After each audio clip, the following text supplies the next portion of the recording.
Bonjour à tous, deuxième vidéo sur le chapitre des retouches. Nous allons voir dans cette vidéo comment enlever des poussières qui polluent vos photos et qui sont dues à un appareil photo mal nettoyé, il faut le savoir.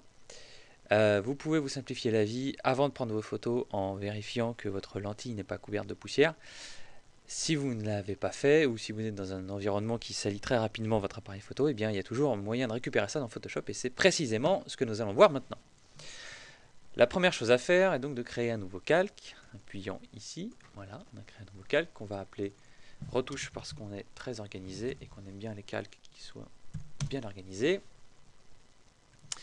Et on va utiliser le correcteur de ton direct ou l'outil pansement automatique. Et là, il vous suffit de cliquer sur vos petites tâches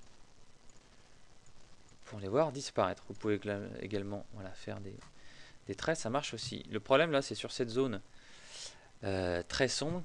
C'est une zone qui va nous poser problème puisque en fait ça nous renvoie un peu à ce qu'on a fait à la dernière vidéo, c'est-à-dire que là les outils de correction automatique vont bugger et le résultat sera très mauvais. On va donc commencer par se servir de l'outil tampon en mode éclaircir comme vous voyez ici, et on appuie sur la touche Alt, on clique pour prendre la source qu'on va appliquer et on choisit une source, voilà, en fait on choisit une source proche de la zone à effacer et on clique. Alors pourquoi le mode éclaircir? Le mode éclaircir va en fait prendre les pixels alentour, il va supprimer tous les pixels sombres et conserver ceux qui sont dans la même tonalité, ce qui fait que la transition est moins violente. Bon, c'est pas parfait, donc maintenant on va reprendre notre outil correcteur, on va faire la même chose, Alt, pour sélectionner une source. Là vous avez vu que j'ai pris un gros pinceau pour faire